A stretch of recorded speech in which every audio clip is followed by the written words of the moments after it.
mais c'est bon parce qu'il y en a peut-être qui vont le vouloir. Bonsoir. Bonsoir, welcome. Welcome to the French Embassy. I'm Bénédicte de Montlaur and I'm the cultural counselor here. And I'm really honored and delighted to hold this ceremony tonight. In fact, I really love this Order of Arts and Letters. I think it was a particularly good invention from the French government and from the Ministry of Culture in particular. In 1957, they decided to create a special order for the people who contributed to furthering the arts. And those people can be curators in the museums, they can be artists, they can be just regular individuals who participate like donors, like participating in a project. And of course, we like people who have special ties with France. It doesn't kill. But at the same time, we very often give this recognition, this award, and make people night who have no relationship to France, because I think this is one of France's specialty, that is to recognize the importance of culture and of the art globally. And that it's so important for our societies that we really need to give a special recognition to people who participate in this endeavor. Hopefully, the three people we are recognizing tonight, they still have links with France, and we are very happy for that. So I think tonight is quite a special evening too, because we gathered three individuals who really have something in common, is that they pushed the boundaries of art in very different ways. You may think that they have nothing in common, but in fact they do, and I hope you will see that through the little words I'm going to say. So first I will start by Caroline Baumann. So you were born almost a French person. You were born in France from Swiss-American parents, and they were already in the arts, and they took you all around France to visit every church we have in this country. For those of you who know our country, we have quite a few. Finally, you ended back in the US, and you graduated from Bates College, majoring in French literature and art history, and you went on to receive a master's degree from NYU in medieval art. With a specialization in French and art and a postgraduate degree from a school in New York, perhaps your path to the Cooper Hewitt was fated. But before reaching this incredible museum, you really had your formation at MoMA. There at the Museum of Modern Art, you were telling me recently how speaking French was a big asset for you. Because very early on, because you spoke French, you had to be in interaction with many artists, many curators, because everybody wanted somebody who spoke French. So you were sent to Paris to prepare exhibition, you worked on catalogs, and this gave you a lot of opportunities. You joined the Cooper Hewitt. I will never be able to pronounce the name of this museum, but I think you know which museum I'm talking about. You joined the museum in 2001. And you were appointed museum director in 2003. And while you continues to expand its presence and vision, you have already really left your mark on the museum. I think if there is just one thing to say, and that all New Yorkers know, is that you completed an amazing renovation of this museum. And it's not only the renovation of one of the landmark of New York. You know that this is the house of Andrew Carnegie. So it's really important, and I think on this mile, we are honored to have one of the great mention, but I'm a bit jealous of yours, it's not bad. I think we compete with the Frick and yours and ours. And but it was not only, you know, an architectural renovation, it was much more than that. The creative process that drove this whole renovation was really to create the museum of the 21st century. So for those of you who don't know the museum, you go there and you understand that immediately. There is a pen that connects you immediately to your own world. You can create your own visit, but also you go in some rooms and you can become the designer yourself. You can create wallpapers. It's really fun and you learn a lot, and I think this was the plan, and you will correct me if I'm not describing it well. I think also, like, to give you this award today is a way to celebrate the women who are behind this museum. This afternoon I was reading the book you gave me about the Hewitt sisters, and I think those two women, they were really this kind of women that made you want to live in the 19th century and to meet this kind of woman, because they were so independent. They decided not to marry. They traveled all around the world, but especially in France, together with their car and their servant. And then they went all around, and they made a special connection with the directors of the Musée des Arts Décoratifs in Paris. And because they remembered that their grandfather, who had as a house the Cooper Union, wanted to make this house in a museum. And so they thought, oh, maybe we can take the example of the Musée des Arts Décoratifs and create that in New York. So they took a lot of time from the directors of the Musée des Arts Décoratifs, who were nice enough to not take this as a fantasy, but really to take it very seriously. And they even made a first gift to the museum. And that's how they opened this collection that became a Smithsonian institution, and that was later in the 20th century transferred to the mansion we know today. So I think this museum wouldn't exist without this kind of visionary woman. And I think vous avez bien repris le flambeau. You are leading the way in a great way, and I'm sure the Hewitt sister would be very happy to see you at the helm of this institution. So you have harnessed the power of our digital age to expand the museum accessibility to its maximum. So this is true. I think the word accessibility is very important to you because it's true online. You have digitalized the permanent collection of 217,000 design objects that are now available. But it's also true through generations. You've created an amazing educational program. And this educational program won a lot of awards. And today the department runs a free national design program for students of all ages, professional development programs for teachers, public programming for adults, and a graduate level program in partnership with Parsons Schools of Design for students of design and curatorial studies. You have also developed a partnership that we really like with Van Cleef & Arpels through their project called L'École. This is a project of Van Cleef around the craft of jewelry making that they are making accessible to a larger audience. And I would say that Cooper Hewitt is really the home of this project, one of the homes, but one of the most important homes of this project here in New York. I think also this word accessibility is important for you in your upcoming projects. That is around giving the museum more access to also handicapped people and people who wouldn't go to museum directly. And this is really something that you are working on now. Some recent exhibition directed under your care have highlighted some French designers. So you worked on the design of Sonia Delaunay, Lalique, and Paris Opera Design. And you are currently overseeing an upcoming exhibition of Hector Guimard. You also helped direct the exhibition Set in Style, the jewelry of Van Cleef & Arpels, which involves the talented Patrick Join as exhibition's designer. And apparently, during this exhibition, you found out that, of course, Patrick Join's staff was speaking French, obviously, but you found out that also your staff, a lot of your staff was speaking French.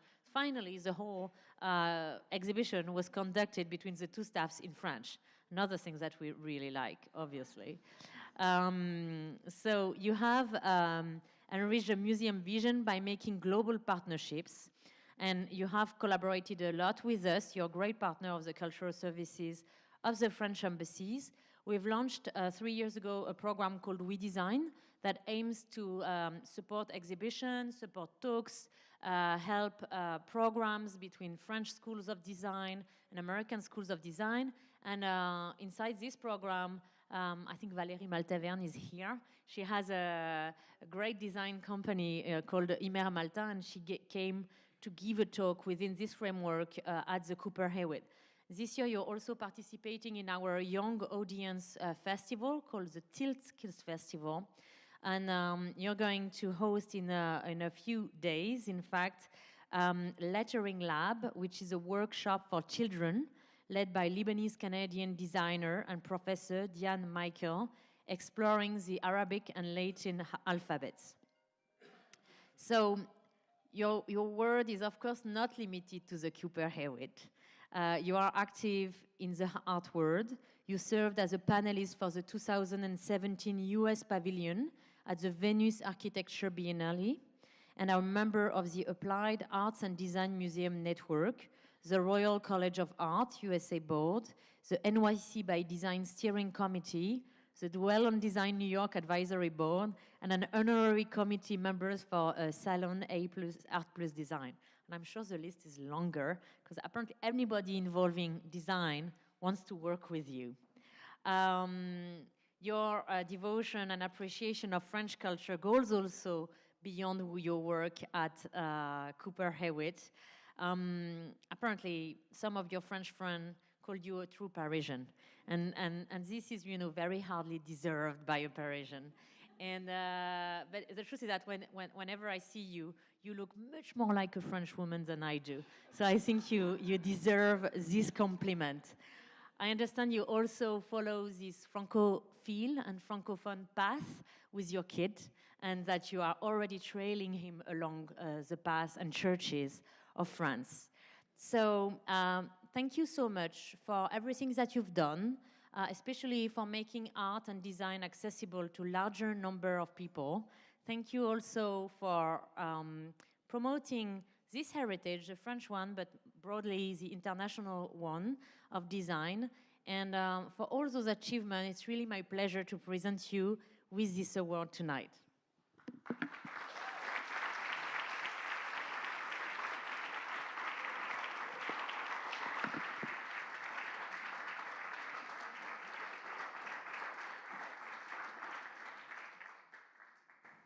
Baumann, au nom du gouvernement français, je vous fais Chevalier dans l'Ordre des Arts et des Lettres.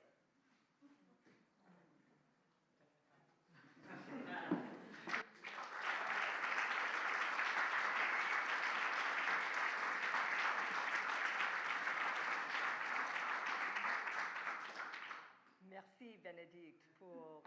Excusez-moi. Merci Bénédicte pour votre accueil chaleureux. Merci à Françoise Nissen, France's Minister of Culture. Merci aussi au président Macron pour ce programme qui lie les États-Unis et la France avec tellement d'élégance. Je suis énormément flattée d'être là ce soir. Don't worry, I'm switching languages. I moved to the US from Paris when I was 3. Until I was about 8, I don't think I knew if I was French or American. I am the product of a Swiss father and an American mother who met in 1959 at a masked ball for Fulbright scholars in Paris. The rest is really history that I won't get into, except to tell you that the love for France and all things French has been part of my DNA since birth.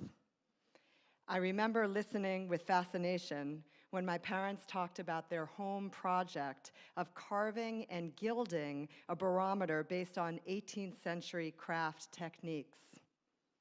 My father began teaching my two brothers and me to distinguish between Bordeaux and Burgundy wines at a very, perhaps excessively, young age. My son Hugo is 3 years old now, and I'm wondering how long we have to wait to begin a similar initiation.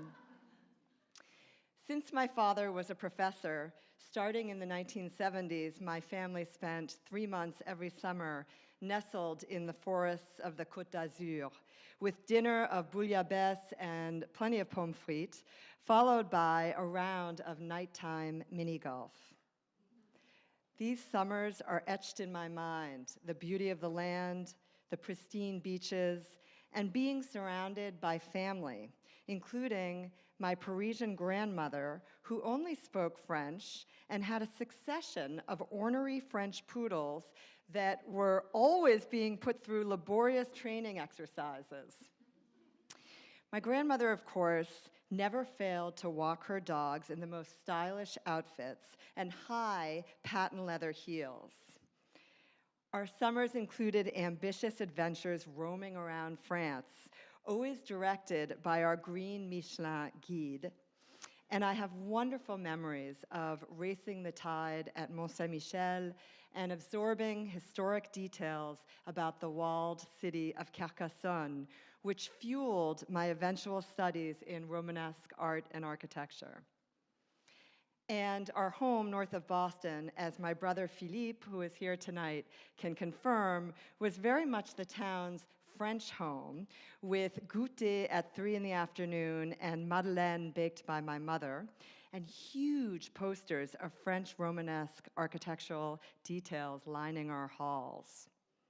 My parents' dinner parties were festive and frequent, featuring coquille Saint-Jacques or boeuf bourguignon and plenty of Saint-Emilion, followed by crêpes Suzette flambée and several cognac.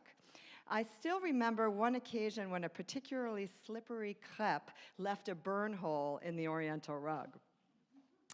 Fast forward to my current role as the director of Cooper Hewitt's Smithsonian Design Museum.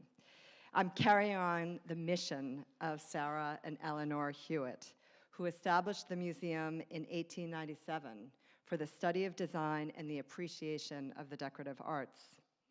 The sisters traveled to France for months every summer and chronicled their adventures in meticulous diaries, alphabetized by town, that are stored in the National Design Library at Cooper Hewitt. The other day, I got lost in 6 of their books devoted to French travel, learning about details like the purchase of a black and bright red 1905 Renault town car. Who knew the sisters were hot rodding around the French countryside as they collected textiles and porcelains?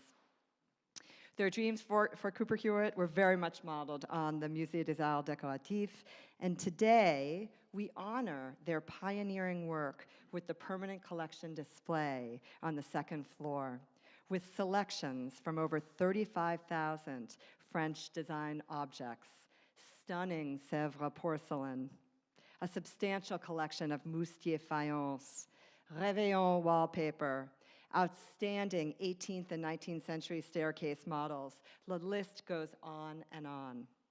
We've acquired thousands of contemporary French works in the years since the Hewitt sisters' time.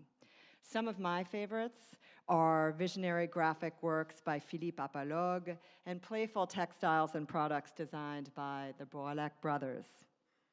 When you visit Cooper Hewitt, you will see on display many examples of French design ingenuity. This spring, an exhibition called Saturated, the Allure and Science of Color, showcases over 20 French works, including Michel-Eugène Chevreul's incredible book from 1839 that presents the very first color system to include brightness and chroma, or saturation, with 9 color wheels that shade progressively toward black. It's a riveting book. So, I look forward to building on this connection with France today and in the years to come, and I'm absolutely delighted to be leading the charge at Cooper Hewitt, especially now that I've entered this prestigious order. So thank you so much again, and congratulations to my fellow honorees, Brett and Andres.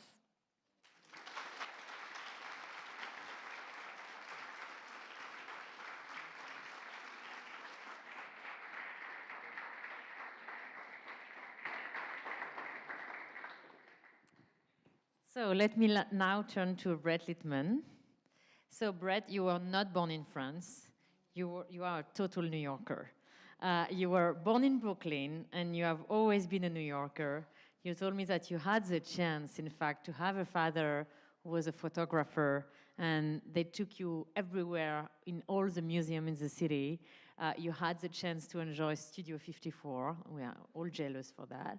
And so, yeah, you were born and raised a New Yorker with all the positive side of that. That means you were nurtured by this culture that is so present in this city. But in fact, it took you to go to California, to UC San Diego, to study philosophy and poetry.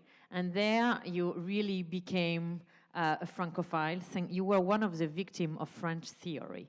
You know, when you're French and when you arrive in the US for the first time, everybody tells you about the French theory.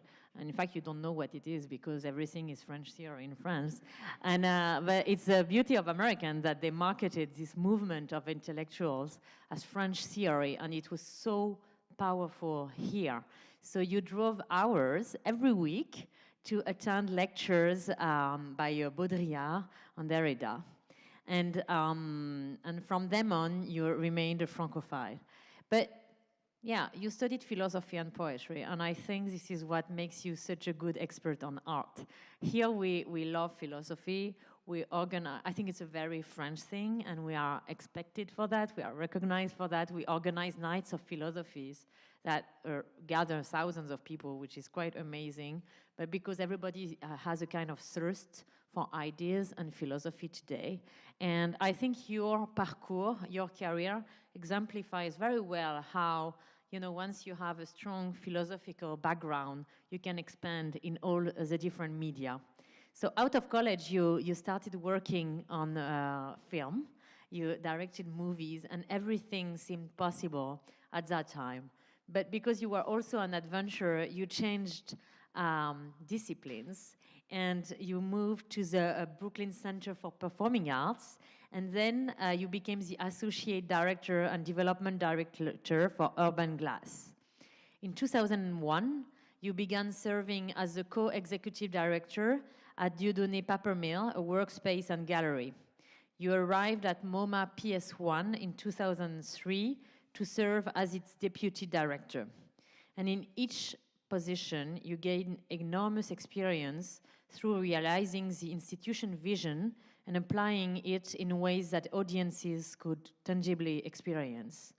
And it didn't really matter that your educational background didn't involve art history. In fact, this gave you the ability to always see art through the other context. Since 2007, you have been the director of the Drawing Center. The center is a non-profit museum that explores drawing and its dynamic relationship with contemporary culture. And it has benefited greatly from your multidisciplinary outlook and innovative perspective in both your curation and shaping of its vision. You also manage, like any director of cultural institution here in New York, you have not only to be a cultural visionary, but also a great fundraiser. And you proved that you could do that also because you managed the center's $10 million capital campaign and the 2012 building expansion. So the Drawing Center has very literally expanding under you. And I think this is something you really share with Caroline, this, you know, project vision and fundraising qualities. While you have worked tirelessly in your position and have curated and directed a breadth of exhibition, there are a few that I would like to highlight and a few that are obviously connected to France. So in 2015, under your supervision, the Drawing Center put on Portraits from the École des Beaux-Arts de Paris. This remarkable exhibition took 40 portraits painted over 400 years from the impressive collection of l'École des Beaux-Arts. And each week, 4 highly diverse portraits were hung in conversation with each other in a specially built room. Through this project, you brought the gallery's visitor to a new level of intimacy with art from France. Then, in early 2016, you commissioned the exhibition Energy Scaffolds and Information Architecture from Louise Dupont, the Prix Canson 2013 winner, who has exhibited at the Petit Palais in Paris. And in the spring of 2016, you invited Béatrice Gross, French curator and Sol Hewitt scholar, to collaborate and select works for an exhibition entitled Drawing Dialogues, Selection from the Sol Hewitt Collection. And in exhibiting the drawing of this major artist, in his influences, his contemporaries, and of artists in turn inspired by him, you captured not only the Hewitt larger-than-life brilliant curiosity, but you also depicted the artistic development and trends of the second half of the 20th century. You have also been been key in bringing contemporary French artists to the United States. You have invited many to the Drawing Center for solo shows, including Abdelkader Benchama, Alexander Singh, graphic designer MM, and the architect Johanna Friedman, just to name a few. You have called drawing the root of all visual thinking, and the exhibition you have directed and curated demonstrate your conviction that drawing is a way to solve problems and explore the world from new perspective. And I think this is where I think you draw those ideas from your philosophical background, but also what really is your mark is that you're never shy of merging different kind of art. We had this conversation about poetry, and when I arrived here, my team told me never do an event about poetry because there will be 2 people in the room, you know. And I was sharing this with Brett, and he told me not at all. I've organized many events on poetry with great collaboration, including with Ben Lerner, and it has been extremely successful if you find the right way to do it. And so you merged drawing with poetry, drawing with music. You had a great series with John Zorn. You also merged drawing and dancing in 2014. For instance, you hosted a collaborative performance between Suzanne Hefuna and choreographer Luca Vegetti. And before every performance, Suzanne Hefuna would come and make sprawling chalk drawing on the floor, and then the dancers would come and dance all around those drawing on the floor. So this was really a beautiful way to merge drawing and dancing. So this is really the way you expanded the mission of the Drawing Center and the way you see the art with no boundaries, with multidisciplinary form. So you constantly engage in a global dialogue surrounding the art, contributing to a wide range of international publication and scholarly journals. Here in New York, you give back your extensive knowledge through lectures to the community that first exposed you to art as a child, and you have earned grants to research and lecture internationally as well, from Buenos Aires to Sweden. Moreover, you participate in many programs as a jury, and we all know that it takes a lot of time, so we are very grateful because you participated as a member of our committee of Étant Donné. Étant Donné is our program to support contemporary art, so every year we give grants to museums which present French artists. We also send American curators to France, and we support residencies of artists. But to make sure to choose the right people, I'm not choosing those people who get supported, because I would choose the wrong people. We get some real experts, like Brett, who agree to spend hours to study all the application and to try to choose the best one. So really, thank you for that. You did that for us at the embassy, but also for many others. And for instance, you participated in the Prix Canson. You are also an active member of the Association Internationale des Critiques d'Art. You have served on the jury of the Art Olympia International Competition in Japan. You are also highly involved in the Drawing Now Fair, France's most important fair for contemporary art drawing, where you have in recent years participating in various talks, crafted the video program, and where you will this March again participate and give an interview.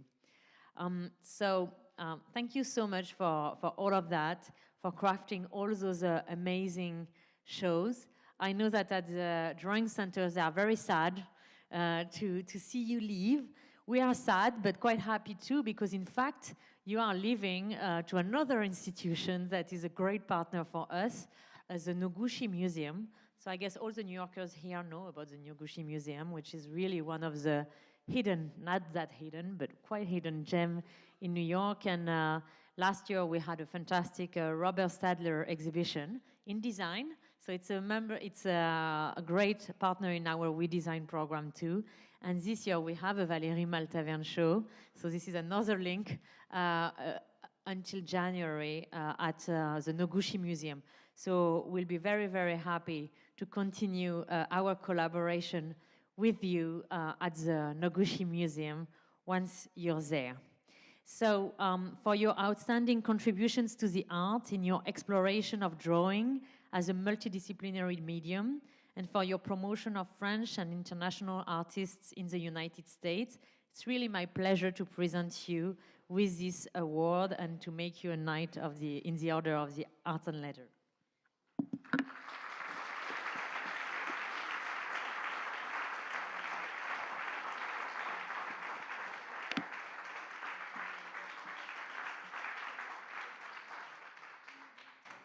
Littman, au nom du gouvernement français, je vous fais chevalier dans l'ordre des arts et des lettres.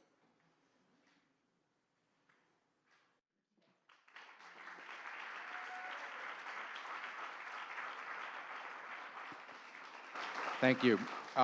So I want to talk about my my beginnings of dealing with France and French language. It was a little unfortunate. So starting in 5th grade at Packer in Brooklyn Heights, I inherited a book from my friends who lived above me in the building, and they had basically annotated the French textbook with all kinds of jokes and drawings of the French teacher. And I received this book and ended up studying French. And basically, I think I spent the whole year laughing until I cried. And I didn't learn any French whatsoever. So it was a total disaster. Not a very good start for someone who is going to be receiving this award. But I would say that when I got to school at University of California in San Diego and ended up studying philosophy and poetry, that I really did become a Francophile. And my admiration for French culture started in earnest. The philosophy department that I went to was very steeped in German and Austrian thinkers, Kant, Hegel, Husserl, Wittgenstein, Heidegger. My main mentor was a Hegel scholar, and we had to think a lot about Hegel, but it was when I started to read the French philosophers like Sartre, and particularly Merleau-Ponty, the phenomenology of perception, I actually realized that philosophy could be something that could be alive. It could be something that could be in our lives and applicable to how we think beyond just analytic thinking.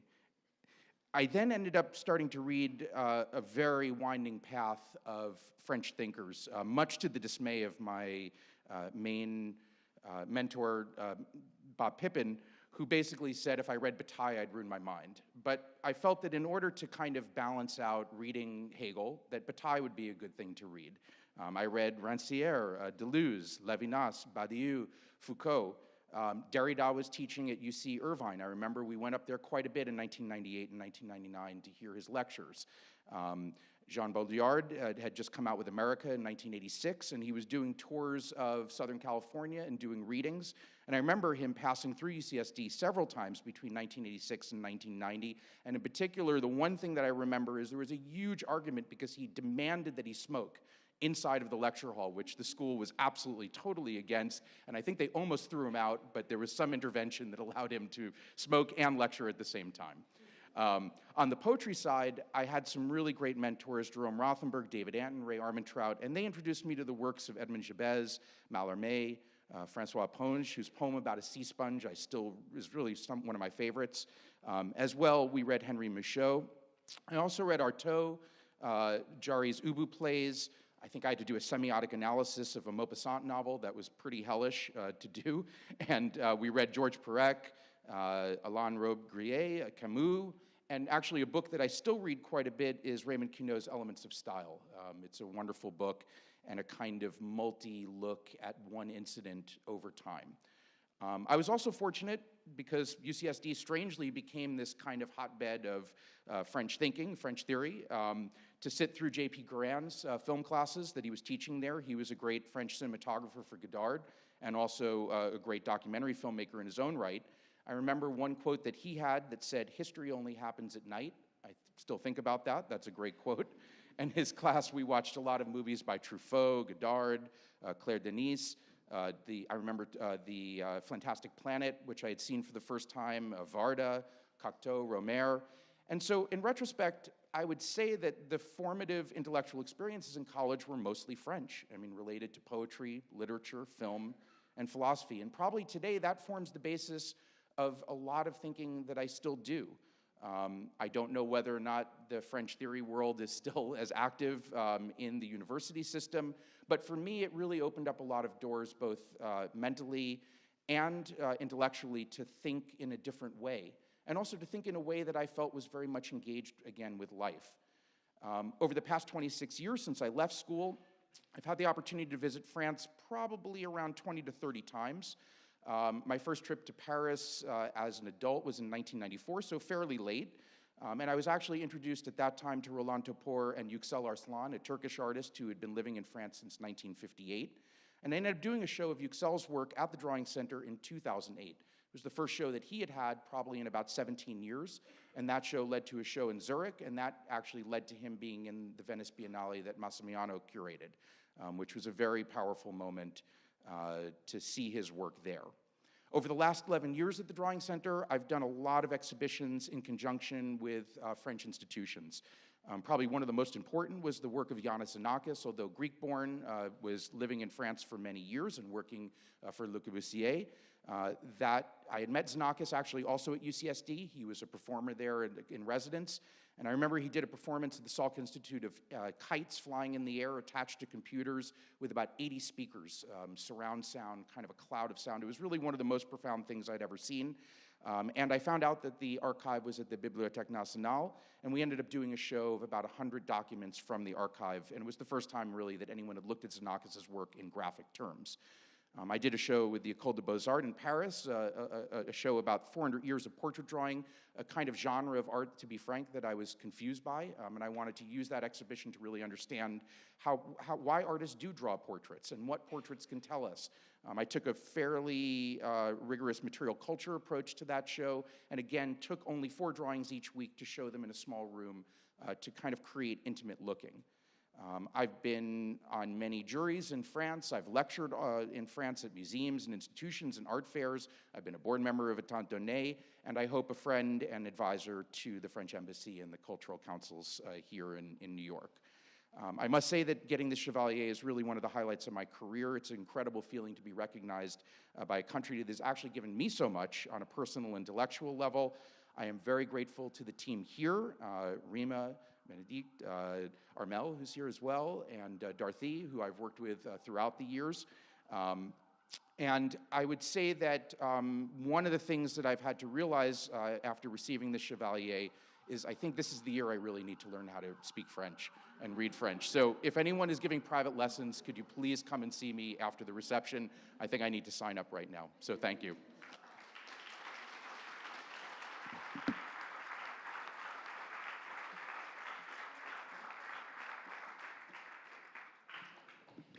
Okay, so André Serrano. So I think you're not a leader of a cultural institution, so you don't have that in common with the 2 persons we talked about before. But what you have very much in common is to push the boundary of art and to make everybody think about what is. In fact, you are extremely well known for launching one of the biggest cultural war in the US. So that really led a lot of people to think about what is art. Some people had interesting views, let's say, but it led to a debate. I think sometimes it also led people to misunderstand your work and misunderstand who you are. And even though since then, since the 19th, you have had many occasions to show us through your work what you are really doing, what is your profound interest in connecting with people and in making art accessible to the broadest audience possible. So let me see. Now I got lost in my notes, of course. And so much has been said about you, but let me start by the beginning. So you are a real New Yorker. And you told me that, in fact, you're the first artist who moved out from Manhattan to Brooklyn, because you moved to Brooklyn when you were, 8 years old? Yes. And you had parents. Yeah, first artist, even better, in Williamsburg, but at that time, Williamsburg was not really the Williamsburg we know. Your parents were from Honduras and Cuba and decided to move there. Around that time, you also took a school trip to the Metropolitan Museum of Art, and this was your first contact with art, and really that raised your interest in art and your will to become an artist very early on. These paintings that you saw there also stirred your interest in religious iconography, something that you were already quite familiar with your Roman Catholic upbringing, but that was going to infuse all your career until today. And whenever you have the occasion and you go to visit Irina and Andres' house, you will understand that immediately, because it's quite an extraordinary place filled with statues of medieval and art age, and it's really, really special, and it really allows you to understand allows one to understand your art better. From a very young age, you were on the path of becoming an artist, and you decided not to go to high school, but to go directly to the Brooklyn Museum Art School, where you studied from 1967 to 1969. And there you specialized in painting and in sculpture. And it's quite ironic, because everybody knows you as a photographer, and in fact represents you as a self-taught photographer. You're not completely self-taught because you went to art school, but it's true that you identify yourself not as a photographer, but as a conceptual artist with a camera. So photography is really a medium for you, but for you, you consider yourself as a visual artist. In fact, it took you a long time to get to where you are now. You told me that for 10 years you really didn't work as an artist, but you experienced the real life of New York, and you will give more detail if you want. I won't go there. For those who followed your career throughout the cultural debates of the 1990s, it's no surprise that you are often called controversial. Yet, to understand you solely by that description would be to ignore the complexity of your work, dealing with the hidden side of the human being, construction of identity, and history of art. Your work conveys a strong sociological and even ethnological dimension reflection on our society and the human culture.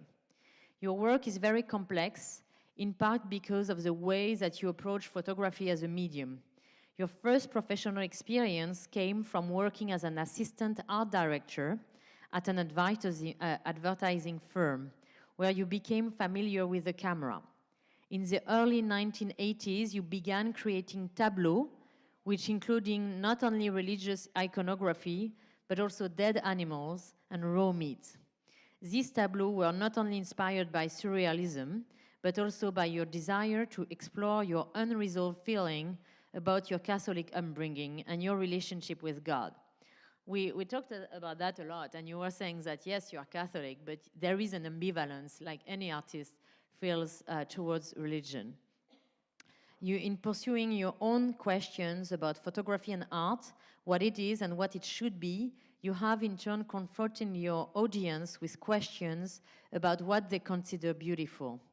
You have given the art world new ways of thinking about photography, focusing less on photography's function as a factual document, and instead emphasizing its ability to address abstract philosophical, theological, and aesthetic ideas. You have called your work as a mirror, arguing that it reflects the energy of the viewer, casting back either the positive or negative energy projecting onto it. And with regard to your work, historian and art theorist Daniel Arras, one of the most important French art theorists, once wrote, "If Serrano's work is provocative, it's because it demands that we look straight in the eye what today, increasingly commonly, we tend to avoid, what we prefer to ignore and not to contemplate."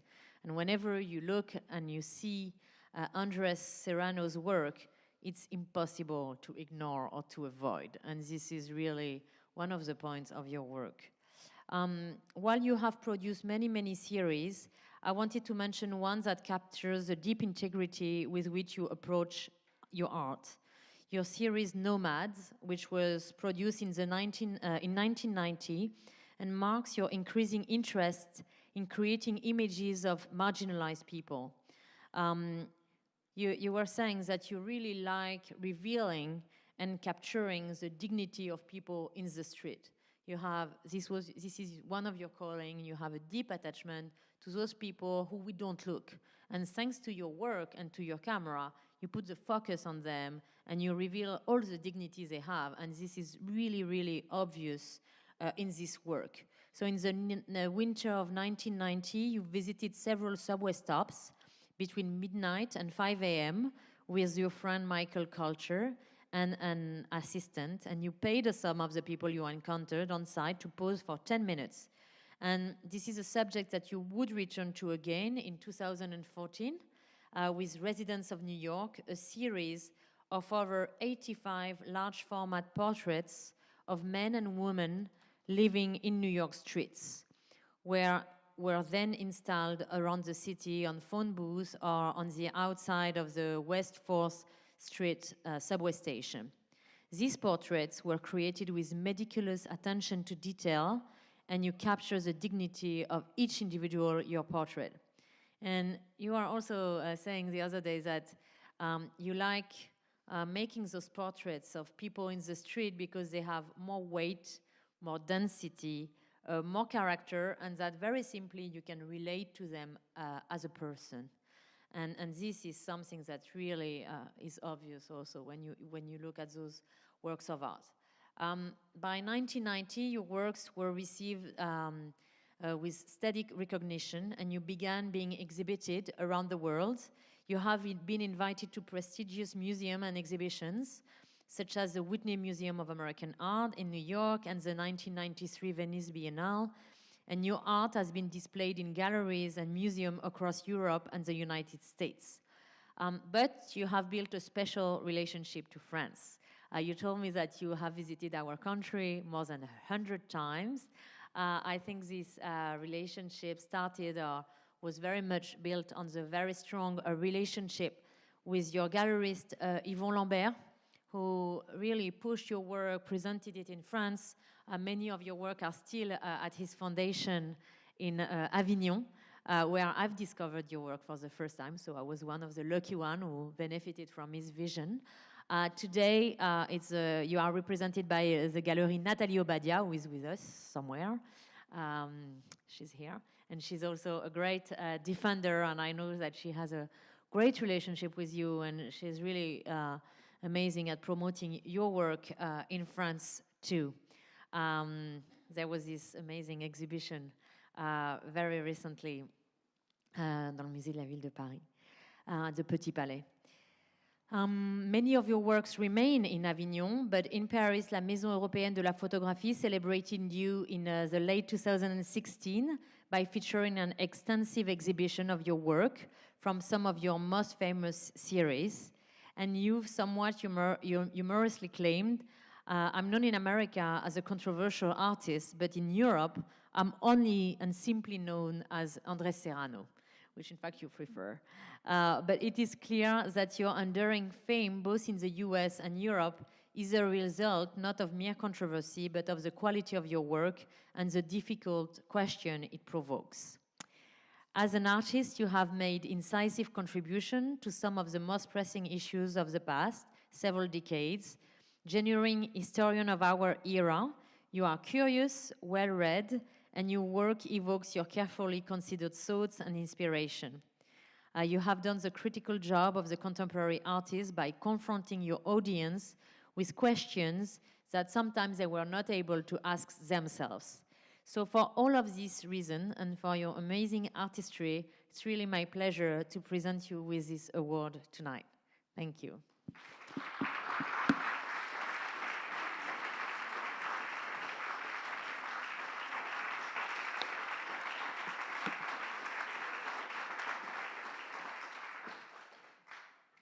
André Serrano, au nom du gouvernement français, je vous fais chevalier dans l'ordre des arts et des lettres.